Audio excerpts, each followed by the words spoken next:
Before, after 5 minutes. Thank you very much. And we will start directly with the questions. And please do not forget to tell in which language you want to do it. Here? On the back, yes. Bonjour Didier, Vincent Deluc. Good morning, Vincent Deluc from L'Équipe. Until now, no one has managed to score a goal against Morocco. They scored an own goal, of course. And why do you think no one has managed to break down this Moroccan defense? And do you have the solution? Well, hopefully we're going to find the solution. But yes, it's true. They've been very strong in defense. And none of their opponents have managed to find the solution. But they're not just good in defense. They wouldn't have reached the semi-finals if they were just a defensive team. Of course, they've also shown other qualities. But yes, they've defended better than anyone else. They've got the best defense at this World Cup. They're extremely well organized. They keep their shape very well. And they have some very good attackers as well when they break. So they've managed to be very effective as well when they've gone forward. So yes, we've been watching them, and I've watched all of the Moroccan games, and we've tried to take note of some key things that we've seen in those games, and we're going to try and break them down and create opportunities ourselves to score goals. Bonjour Didier. Good morning, Didier. Info Sport Plus, Canal. Every competition is different, of course, but do you see any similarities between this team and the team from 4 years ago? And what are the differences?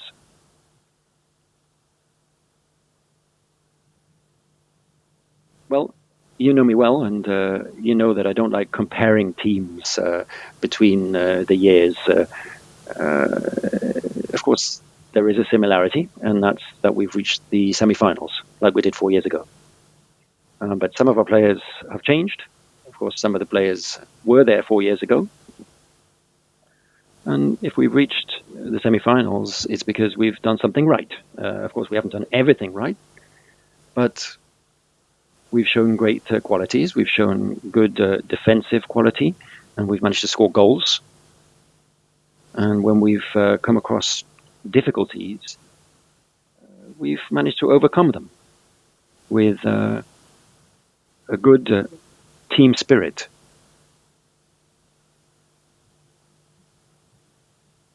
And we've shown that we were ready for the different challenges that we faced. And now we still have another very important match for us tomorrow. Good morning, Le Parisien. Have you been surprised by your team? Or did you know that they were good enough to go this far in the tournament? Of course I knew. No, they haven't surprised me. But I had to choose the players who I chose, and I've seen them from day to day, living together. But at the end of the day, results are everything. And some players didn't have a great deal of international experience yet. This is perhaps the first World Cup for some of them. And so you never know how they're going to react to that pressure of a competition. I know what the emotions that can overcome you. But we have some experienced players as well, and we have a very positive spirit in the camp. And every day, it's an absolute pleasure to be with this squad. There are two squads, of course. There are the players, and then there is the staff as well. But together, what really brings us together is the fact that we're achieving results on the pitch. And that's what's got us through to the semi-final. Good morning, Figaro. What do you think of the Moroccan coach, Hoalid Regragui, who was here just a moment ago in press conference?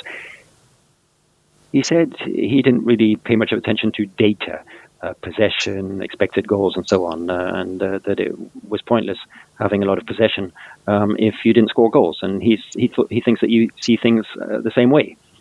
Well, I'm not going to make any friends if I talk too much about that issue. But first of all, I'd like to say that Walid has done an exceptional job. Congratulations to him and his staff. It's been a fantastic achievement to reach the World Cup semi-finals. And that shows that he is very strong, and he has got to a World Cup semi-final. But on data, well, of course, you have new technologies providing this type of data, more data than we had before on our own team and on our opponents.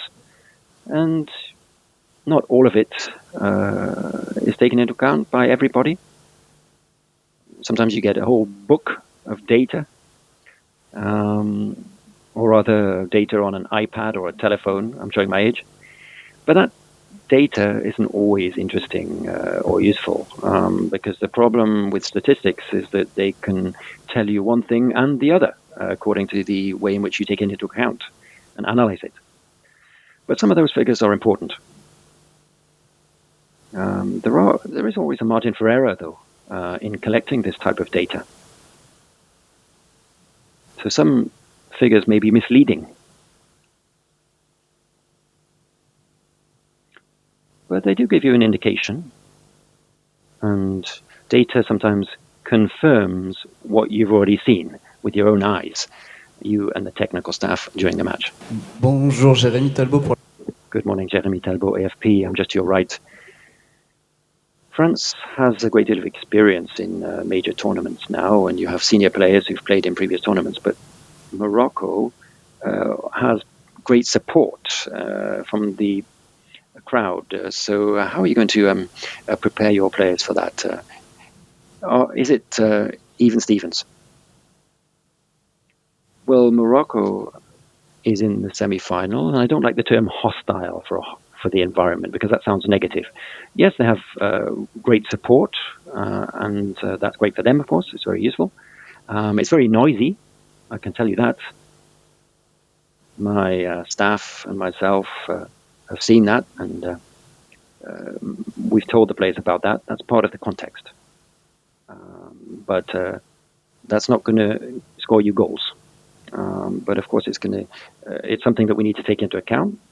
And it's great for them to have such loud support. So, of course, it's going to be just as loud tomorrow for a World Cup semi-final. But when you prepare for a match, you also have to prepare for the atmosphere of a match. And we know what to expect. Question in English, Morton from TV2 Denmark. Antoine Griezmann has played a great tournament. What is the secret, in your opinion, of how to bring the best in Antoine Griezmann?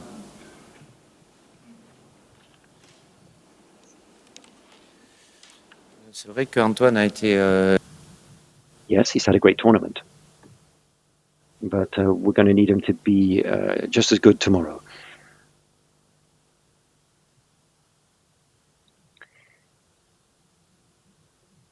He's the type of player who can really change a team, because he's so hardworking and he's so technically gifted.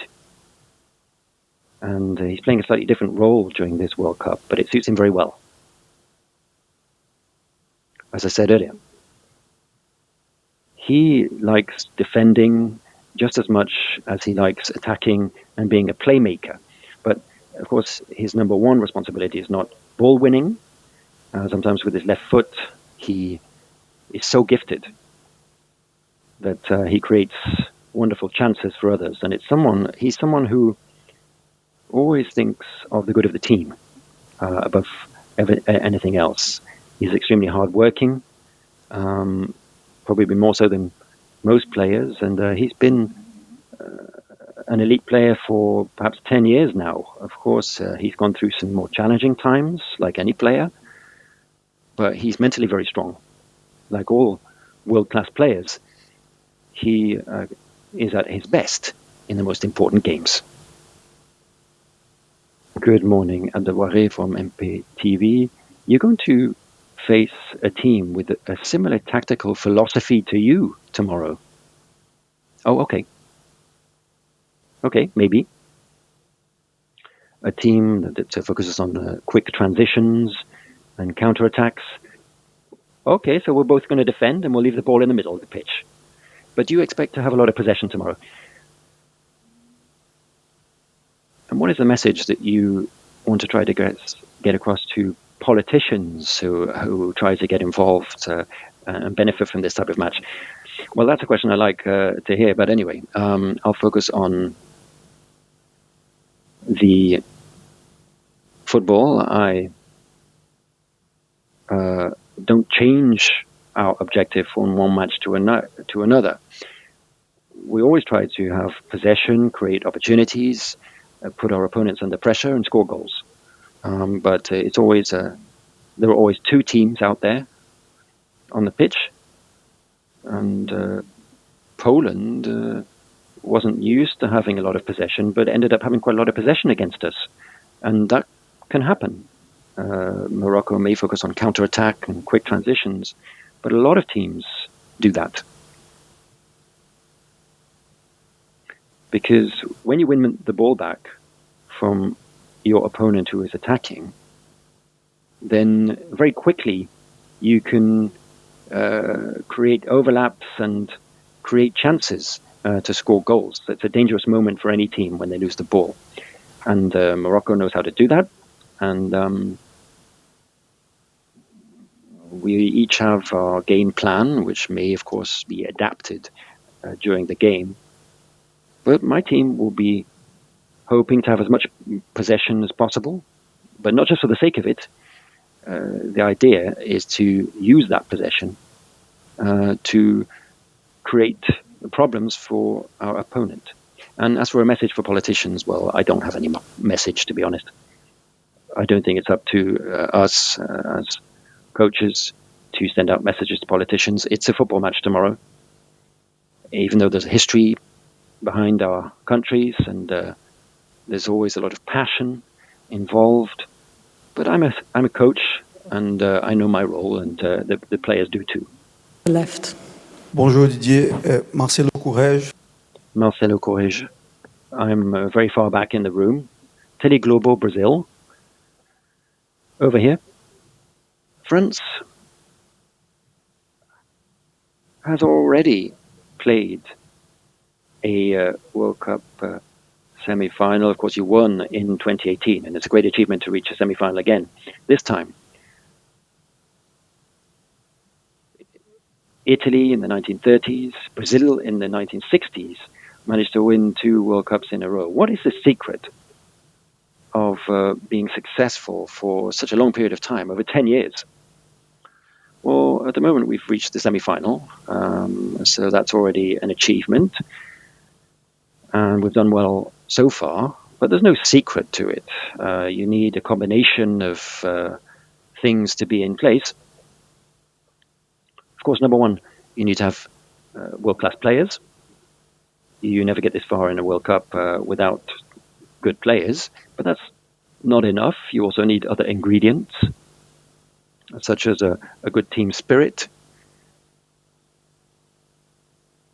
And matches are decided on very small details sometimes, so perhaps you need a little bit of luck.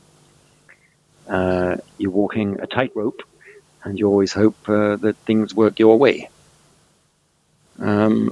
So you talk about Italy and Brazil many years ago, and that was a long time ago, and they had their way of doing things. We have ours. As you know, we won the World Cup 4 years ago with our style, but you can win it in other ways. And so perhaps we're going to play with a similar style, perhaps not. We need to adapt, and that's something I've learned.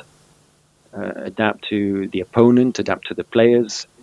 And our objective as the technical staff is to try and get the best out of each player and the best out of the team, which is made up of 24 players now. Good morning, Didier. Nicolas, Guardian from the southwest France. You have a lot of central defenders, and you've chosen Raphael, Varane, and Upamecano. Do you think Upamecano has now managed to manage his emotions a little bit better than he used to in the past when he first played for France? Raphael Varane didn't play in the first match, and it's true that he is now back and playing well. But Dayot Upamecano did have an issue with his mental strength, which I think prevented him from becoming the top player that he could have become. And in the match